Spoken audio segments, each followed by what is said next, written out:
룻기는 사사기와 동일하게 사사 시대를 배경으로 하고 있습니다. 그동안 사사기를 다루었는데 오늘부터 몇 시간 룻기를 함께 묵상하기를 원합니다. 먼저 룻기의 서론적인 내용을 몇 가지 살펴보시면 본서의 제목은 룻기입니다. 중심 인물 룻의 이름을 따서 붙인 겁니다. 과거 성경시대 제목을 정할 때 가장 대표적인 방법은 서두에 나오는 1절부터 한 2, 3절까지 제일 처음에 나오는 단어나 구절 같은, 그리고 내용 전체의 중심 인물을 제목으로 삼는 것이었습니다. 사사기, 룻기, 사무엘 상하 모든 성경이 대부분 이 방법을 취하고 있습니다. 그리고 룻기의 기자는 누구인지 분명하지 않습니다. 성경 어디에도 기자에 대한 언급이나 암시가 없기 때문입니다. 그러나 이스라엘에서 성경 다음으로 권위를 가지고 많이 읽혀지고 있는 탈무드에 의하면 사무엘이 사사기와 룻기와 사무엘 상하를 기록하였다고 합니다. 사무엘만큼 사사시대의 풍습과 배경에 정통한 인물이 없기 때문에 다윗 시대 초기 인물로서 사무엘만큼 역사에 밝고 문학적 기교가 뛰어난 사람이 없기 때문입니다. 그러나 룻기 저자가 사무엘이라 단정할 수 없는 것은 성경이 뒷받침을 하고 있지 않습니다. 그러나 룻기의 기록 연대는 좀 더 분명하게 알 수 있습니다. 룻기서 마지막 4장에 보시면은 간단하게 족보가 기록되고 있는데 다윗까지 언급이 되어 있습니다. 따라서 이 족보는 룻기가 솔로몬의 즉위 이전인 다윗의 통치 시기에 기록되었다는 증거가 되는 겁니다. 따라서 룻기는 주전 1050년에서 970년 그 사이에 기록된 것으로 봅니다. 그리고 모든 성경 66권은 각 권의 기록 목적이 있습니다. 창세기는 창세기대로, 계시록은 계시록대로 그 기록 목적이 각각 있는데, 그렇다면 룻기의 기록 목적은 무엇일까요? 그것은 이방인 룻을 통하여 다윗 왕조가 태동하는 것을 보여주기 위함입니다. 이방인 룻을 통하여 다윗의 계보를 따라 모든 믿는 자에게 구원의 소식을 전하기 위하여 예수 그리스도가 오실 것에 대하여 말씀을 해주고 있습니다. 따라서 창세기로부터 계시록에 이르기까지 가장 중요한 기록의 목적 하나는 예수 그리스도를 드러내기 위함입니다. 구약 성경은 오실 예수님에 대하여, 신약 성경은 오신 예수님에 대하여 증거하기 위하여 기록을 하고 있습니다. 창세기 3장 15절 이하에서부터 메시아 예언에 대하여 말씀을 해주고 있는데, 창세기는 창세기대로, 마태복음은 마태복음대로, 또 다른 성경은 그 성경대로 예수님에 대하여 말씀을 해주고 있는데, 룻기서 역시 오실 예수님에 대하여 말씀을 해주고 있습니다. 자율시대 거룩한 약속의 땅에서 스스로가 율법이 되어 엉망진창이 되어버린 이스라엘, 그러나 하나님은 그분의 말씀과 뜻을 따르는 이방인 룻을 통하여 흑암 중에서도 빛을 좇는 사람들을 위로하시고 희망을 주시는 겁니다.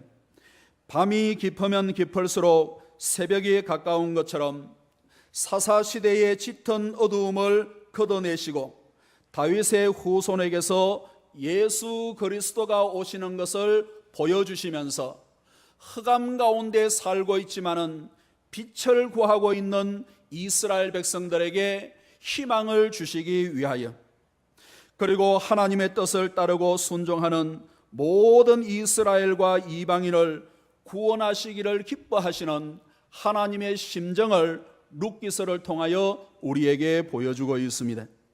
룻은 아주 평범한 여성입니다. 하지만 그녀보다 고달픈 인생은 없었습니다.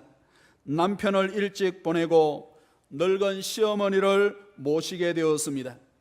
농경사회에서, 고대 사회에서 부쳐먹고 살아야 할 논 한마직이 땅 한 평 없었습니다.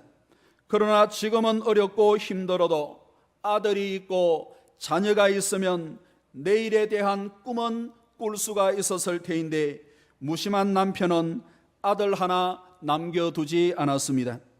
그러나 하나님은 사사시대 흑암 가운데 있는 이스라엘이라는 한 나라의 지극한 관심과 사랑을 가지고 계셨을 뿐만 아니라 신락 같은 희망조차 없었던 한 개인 룻에게도 끊임없는 관심과 사랑을 가지고 계셨습니다.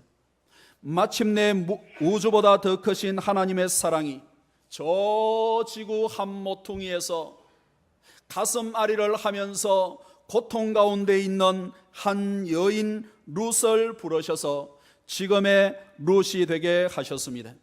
사랑하는 성도 여러분, 이 세상에 많은 사람이 있기 때문에 하나님께서 우리를 잘 모르시는 것이 아니에요.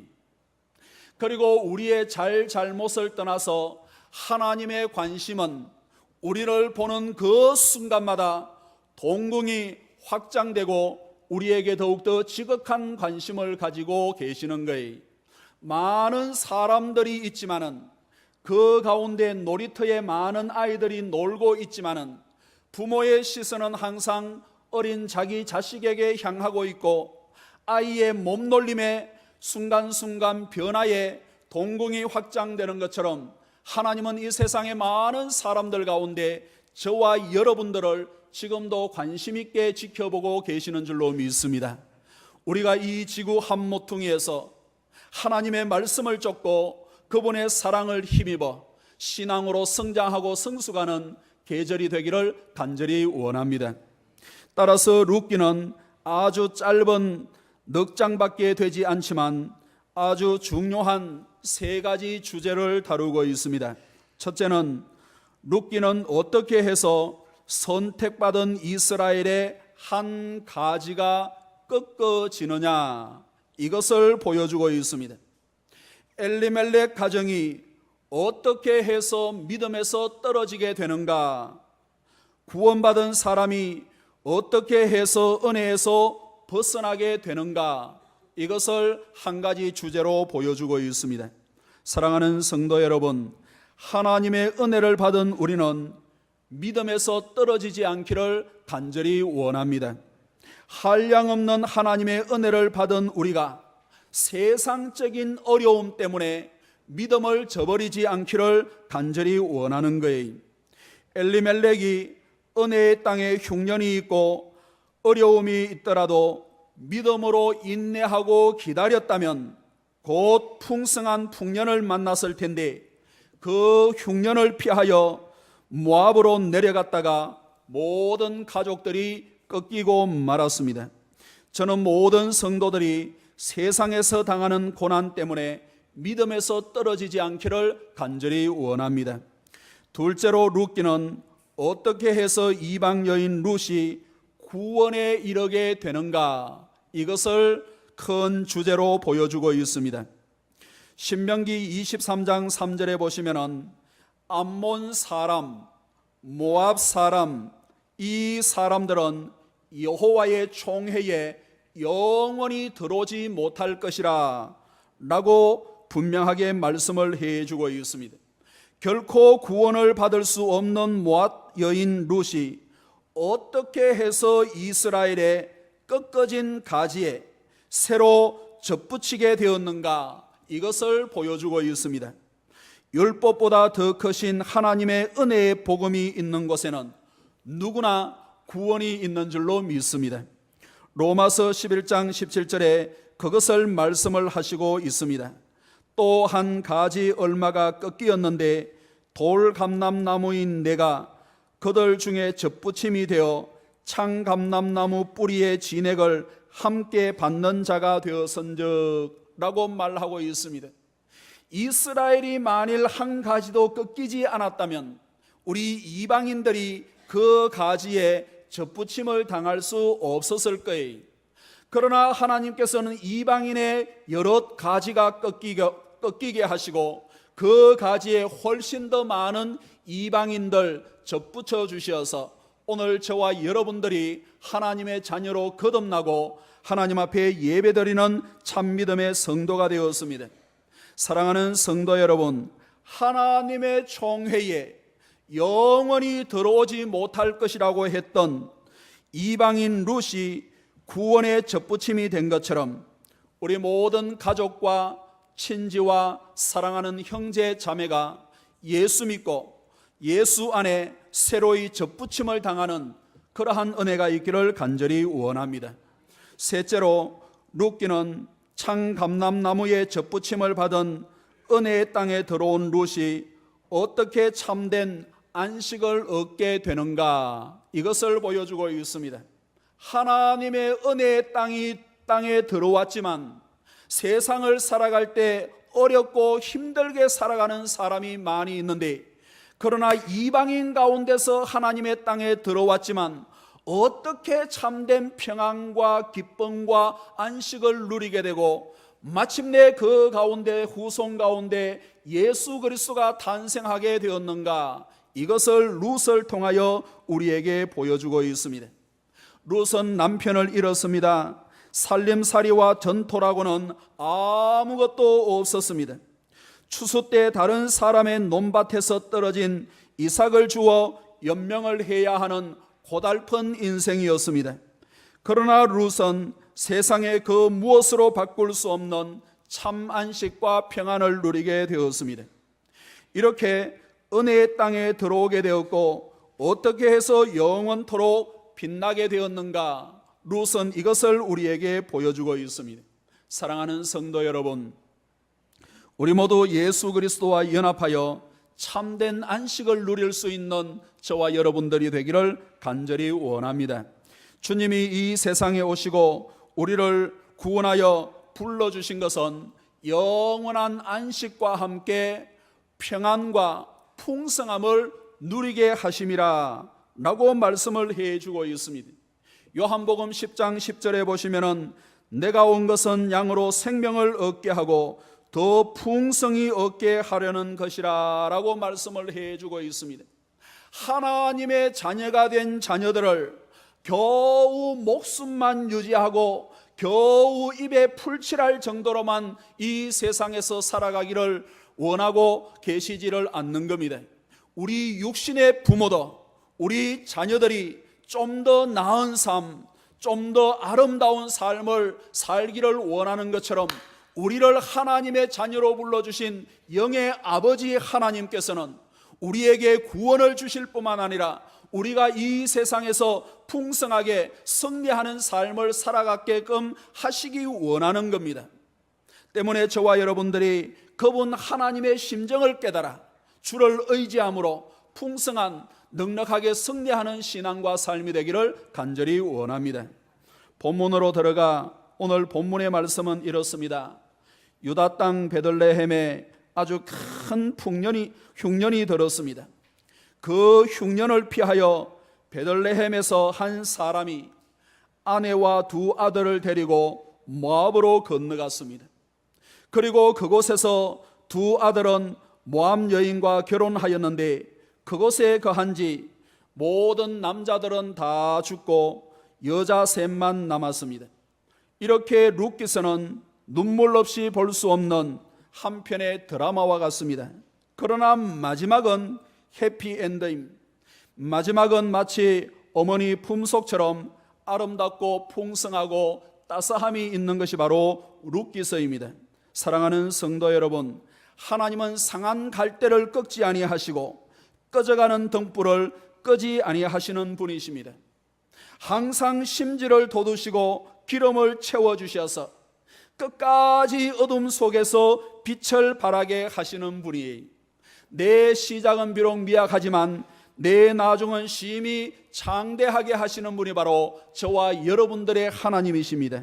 그 하나님을 신뢰함으로 승리하는 이 가을이 되기를 간절히 원합니다. 1절의 말씀을 한번 읽어보겠습니다. 1절은 이 룻기서 전체에서도 가장 중요한 비중을 차지하고 있는 내용이라고 하겠는데, 1절을 한번 읽어봅니다. 시작.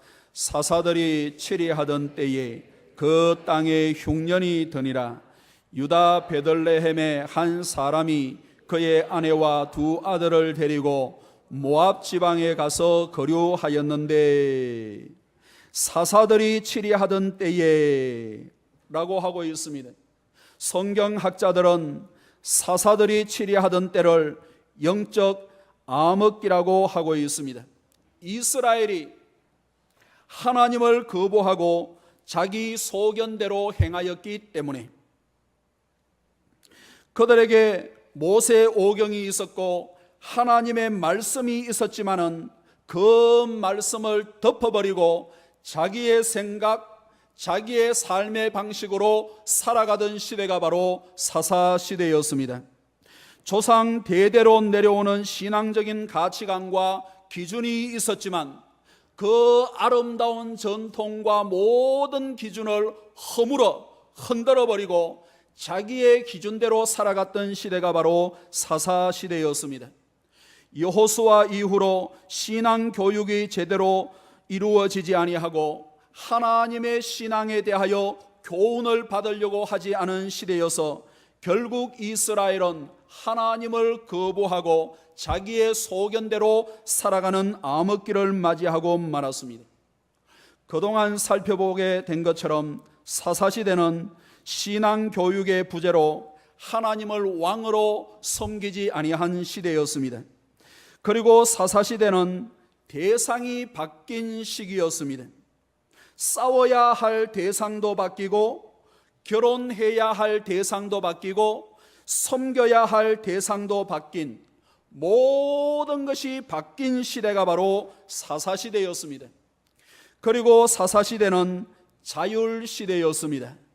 자율, 주행, 자동차처럼 좋은 의미로 사용된 자율이라는 말이 아닙니다.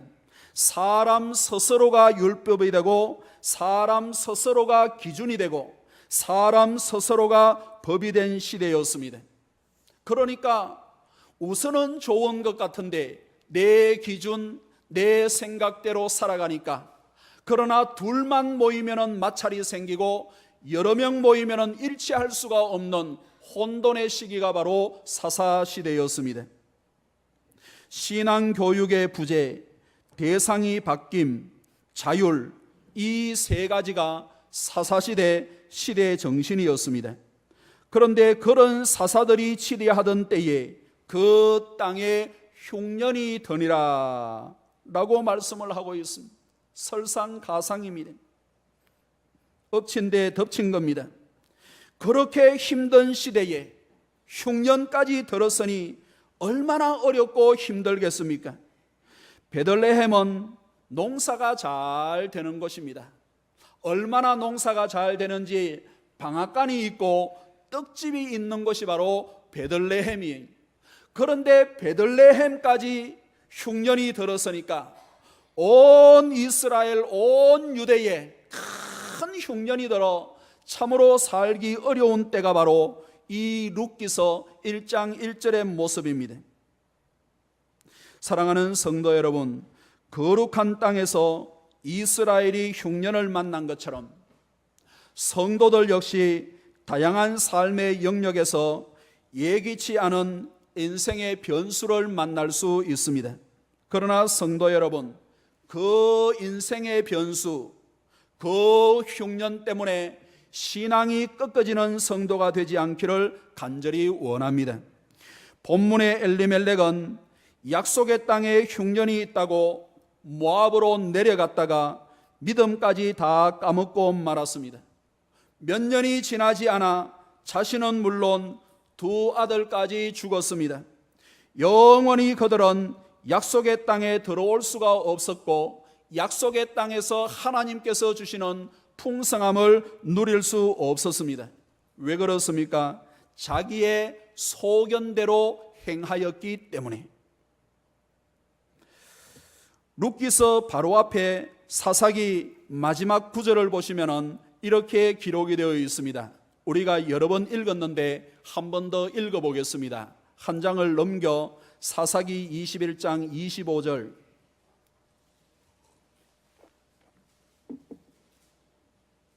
같이 한번 읽어보겠습니다. 시작. 그때에 이스라엘의 왕이 없으므로 사람이 각각 자기의 소견에 옳은 대로 행하였더라.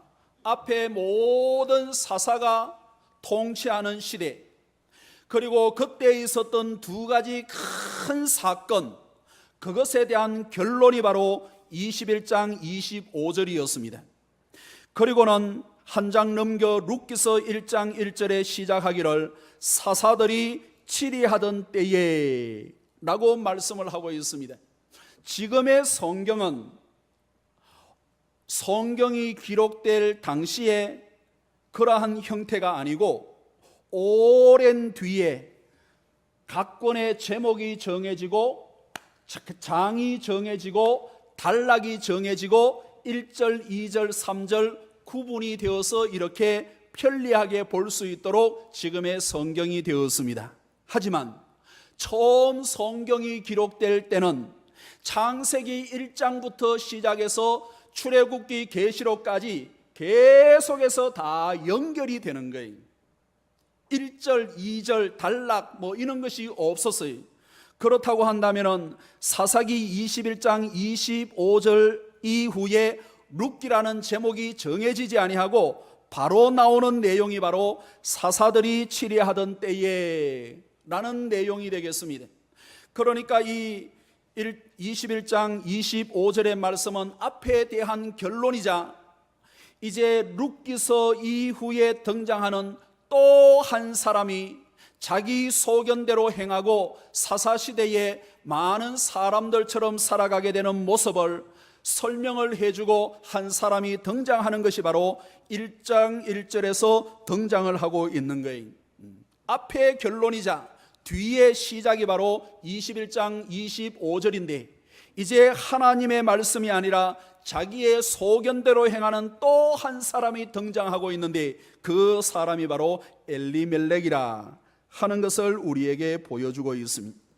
엘리멜렉이 만일 흉년에 자기 소견대로 행하지 아니하고 하나님 앞에 깊이 기도할 수 있었다고 한다면 그는 그 흉년을 통하여 하나님께서 주시는 영적인 풍요와 육신적인 회복을 회복할 수 있었을 겁니다. 하나님께서 어렵고 힘들게 하셨지만 그 어렵고 힘든 시기 가운데 믿음의 행보를 한 걸음 한 걸음 엘리멜렉이 뗄 수 있었다고 한다면 그는 모든 가족을 잃어버리고 전토를 잃어버리고 어렵게 힘들게 그 가족들이 살아가는 그러한 일들은 경험하지 않았을 거예요. 사랑하는 성도 여러분, 성도도 신앙과 인생에 흉년을 당할 때가 있습니다. 그러나 그때 자기 소견대로가 아니라 하나님의 뜻을 구할 수 있는 저와 여러분들이 되기를 주의 이름으로 축복합니다. 영적으로 육적으로 힘들 때가 있어요. 영적으로 육적으로 어려울 때가 있다 하더라도 하나님께서 축복하실 만한 마중물까지 홀짝홀짝 다 마시지 않기를 원하는 겁니다. 시골에 펌프질을 할 때 마중물이 한 바가지 있어야 펌프를 하면서 깊은 샘물을 이렇게 길어 올릴 수가 있습니다. 그래서 그 물에 목욕도 하고 등말도 하고 마시기도 하고 빨래도 하고 그렇게 할 수 있지 않아요? 만일 마중물 한 바가지가 없으면 그 풍성함을 어떻게 경험할 수 있겠습니까? 농부가 겨울에 비록 배가 고프다 하더라도 겨울에 배가 고파도 봄에 뿌려야 할 종자는 남겨두어야 하는 겁니다. 배가 고프다고 해서 그 종자로 밥을 해 먹어버리고 한다면은 봄에 씨를 뿌리지도 못하고 가을에 풍성한 열매를 희망을 거둘 수가 없는 거예요. 이렇게 성도에게 있어서 마중물과 같고 종자와 같은 것이 바로 예배입니다. 그리고 직분과 사명입니다. 11조와 헌물이라고 할 수 있는 겁니다. 그러나 안타까운 것은 어렵고 힘들 때, 어렵다고 힘들다는 그 이유 때문에 예배에 한두 번 빠지다가 또 1년에 몇 번 참석하다가 교회를 떠나는 사람들을 볼 수가 있습니다.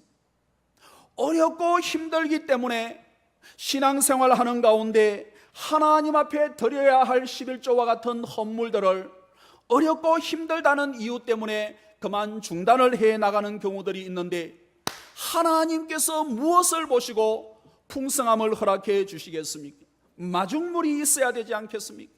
하나님께서 축복하실 씨앗이 있어야 되지 않겠습니까? 사랑하는 성도 여러분, 마중물은 마시라고 둔 것이 아니라 펌퍼질을 하게끔 두고 있는 거예요. 씨앗은 밥에 먹으라고 있는 것이 아니라 내일을 기약하게 하기 위하여 씨앗을 두고 있는 겁니다. 그 씨앗으로 내일을 심고 그 마중물로 깊은 우물을 솟아오르게 할 수 있는 저와 여러분들이 되기를 주의 이름으로 축복합니다. 모압 지방에 가서 거류하였는데 2절 마지막에는 들어가서 거기 살더니 라고 말씀을 하고 있습니다. 거기 살더니 하는 말은 오랫동안 머무른다 하는 내용입니다. 영원토록 거기서 살겠다는 뉘앙스를 담고 있습니다. 엘리멜렉은 영원히 모압에서 살기 위하여 유다 베들레헴에 있는 모든 것을 다 정리하였습니다. 조상 대대로 내려오던 기업을 팔았습니다. 흉년에 팔았으니 값인들 제대로 받았겠습니까? 그리고는 보따리 몇 개 지고는 더 잘 살 수 있을 것이라는 기대와 꿈을 가지고 모압으로 내려갔지만 10년이 채 되지 않아 알거지가 되고 말았습니다. 베들레헴은 어떤 곳입니까? 하나님께서 축복하시는 땅이 새초부터 새말까지 하나님의 관심이 항상 함께 하시는 곳이, 그리고 베들레헴은 떡집이라는 이름이 있습니다.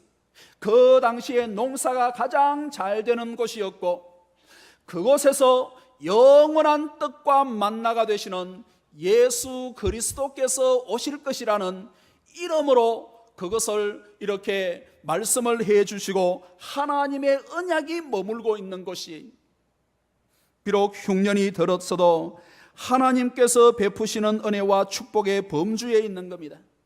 따라서 얼마 있지 아니하면은 더 풍성하신 하나님의 은혜를 반드시 경험하게 되는 곳이 베들레헴은, 2장에서 보아스를 보면은 쉽게 알 수 있습니다.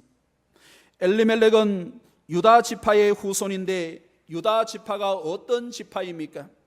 하나님께서 함께 하시는 지파예요. 태어날 때는 장자로 태어나지 못하고 두각을 나타내지 못했지만은 점점 더 두각을 나타내고 마침내 이스라엘의 지도자가 되고 그 후손 가운데 만왕의 왕이신 예수 그리스도가 태어날 지파가 바로 유다 지파예요. 그리고 이스라엘은요, 지금 저기 있는 이스라엘은요, 족보가 다 희미해요. 족보가 다 말라버렸어요. 자기 부모가 누구인지 알 수가 없어요. 대부분 2차 대전을 지나고 2000년 동안 방황하는 삶을 사는 가운데 그들의 족보는 다 사라지고 말았어요. 얼마나 그런 안타까움이 있었으면 유대인들 가운데는 두 사람 중에 한 사람만 유대인이라도 유대인들로 쳐주자. 어머니가 유대인이면 그 후손들은 유대인이다. 그렇게 이스라엘이 그렇게 만들어가는 것이 그들의 족보예요. 10지파가 다 사라지고 말았습니다. 그러나 유독 유다 지파는 살아남은, 그 지파 가운데 예수 그리스도가 오셨고 장차 예수 그리스도가 이 땅에 다시 재림하게 되시는 줄로 믿습니다. 그런 약속이 있는 땅, 약속이 있는 유다 지파, 그것을 어렵고 힘들다는 이유로 헌신짝처럼 버리고 말았습니다. 반면에 엘리멜렉이 가서 살게 된 모압은 어떤 나라, 어떤 민족일까요? 아브라함의 조카 롯이 딸들과의 부적절한 관계에서, 아름답지 못한 관계에서 세워진 나라와 민족이 바로 모압, 암몬이었습니다. 출애굽한 이스라엘이 광야를 지나 가나안으로 들어가는데 모압, 암몬은 길을 가로막고 전쟁을 하자고 했습니다.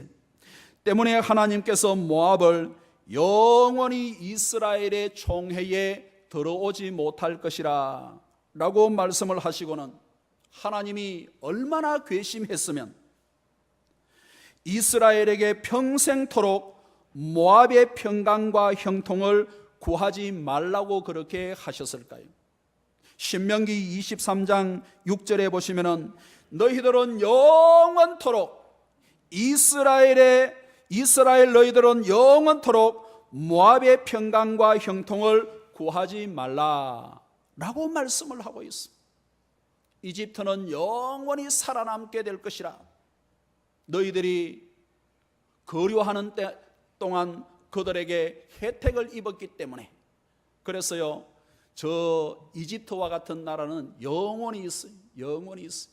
좀 더 잘했으면은 아주 고대로부터 지금까지 힘쓸 수 있는 민족이 되었을 테인데, 이 중간에 이렇게 제대로 하나님 앞에 온전하게 행하지 못했지만은 영원히 있을 사람들이, 하나님께서는 이 세상의 모든 나라와 민족에 대하여 예언을 하실 때 모압과 같은 민족을 하나님께서 얼마나 마음이 그렇게 섭섭하셨으면 이스라엘에게 영원토록 평강과 형통을 그들에게 구하지 말라, 그들을 구하지 말라, 그들을 위해서 그렇게 기도하지 말라라고 하셨을까요?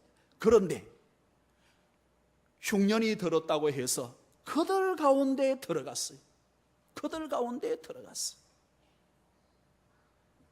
무엇보다 모압은 우상의 나라였습니다. 사랑하는 성도 여러분, 엘리멜렉은 잠시 잠깐의 낙을 구하려다가 영원한 안식을 놓치고 말았습니다. 베들레헴에 흉년이 들었을 때 모든 사람들이 다 베들레헴을 떠난 것이 아니에요.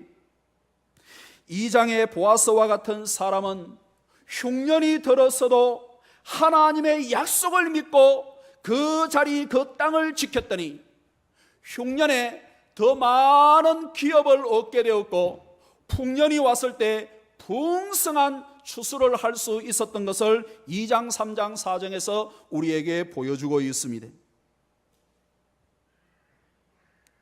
그리고 그 후손 가운데 예수 그리스도가 출생을 하잖아요. 그러나 엘리멜렉은 잠시 잠깐의 복을 추구하다가 영원한 복을 놓치고 말았습니다. 마치 에서처럼 잠시 배고픈 것을 참지 못하여 팥죽 한 그릇에 하나님의 축복이 약속되어 있는 장자권을 던지고 말았습니다. 사랑하는 성도 여러분, 귀하게 여길 것은 귀하게 여길 수 있는 저와 여러분들이 되기를 주의 이름으로 축원합니다. 끝까지 붙잡아야 할 소중한 것은 이런저런 환경과 여건을 뛰어넘어 그것을 붙잡을 수 있는 성도들이 되기를 원하는 거예요. 이렇게 엘리멜렉은 잠시 잠깐의 복을 추구하다가 영원한 복을 잃어버렸지만, 동일한 상황, 동일한 환경에서 잠시 잠깐의 복을 버리고 영원한 복을 취한 사람이 있습니다. 그녀가 바로 룻, 모압 여인이었습니다. 하나님의 약속과는 거리가 먼 사람이었습니다. 그러나 룻은 구원을 얻고 다윗과 예수님의 혈통의 조상이 되었습니다. 16절에 보면은 어머니께서 가시는 곳에 나도 가고 어머니께서 머무시는 곳에 나도 머물겠나이다. 어머니의 백성이 나의 백성이 되고 어머니의 하나님이 나의 하나님이 되시리니 얼마나 아름다운 고백입니까? 이보다 더 아름다운 신앙 고백이 성경에 찾아볼 수가 없습니다. 그녀의 남편은 어렵고 힘들 때 하나님을 버리고 약속의 땅을 등졌지만 롯은 동일하게 어렵고 힘든 순간에 하나님을 찾고 주를 의지하여 마침내 은혜 위에 은혜를 경험하는 여인이 되었습니다. 사랑하는 성도 여러분, 지금 우리가 살고 있는 이 세상과 시대는 사사시대와 너무나 흡사합니다. 신앙 교육이 점점 더 약해지고 있습니다. 싸워야 할 대상도 바뀌고, 결혼해야 할 대상도 바뀌고, 섬겨야 할 대상도 바뀌고, 모든 것이 바뀌는 시대입니다. 그리고 이 시대는 점점 더 자율 시대가 되어가고 있습니다. 사람 스스로가 기준이 되고 자신의 생각이 기준이 되어 점점 더 자기 소견대로 행하는 그러한 시대가 되고 있습니다. 베드로전서 5장 8절에 보시면은 근신하라, 깨어라, 너희 대적마귀가 우는 사자같이 두루 다니며 삼킬 자를 찾나니 라고 말씀을 하고 있습니다. 이러한 때 우리의 신앙과 삶의 바른 선택과 신앙 고백으로 주의 은혜에 더 가까이 나아갈 수 있는 저와 여러분들이 되기를 주의 이름으로 축복합니다. 기도하겠습니다. 하나님 아버지, 감사합니다. 세상은 점점 사사시대처럼 되어가고 있는 이때에 우리가 세상을 향하여 나아가고 세상에서 복을 구할 것이 아니라 그 시대와 세상을 등지고 주를 바라볼 수 있는 은혜를 허락하여 주옵소서. 그리하여 마침내 세상을 구원하시기를 원하시는 세상을 가슴에 품고 그 세상의 복음을 전하여 함께 하나님의 영광을 경험할 수 있도록 인도하시고 도와주옵소서.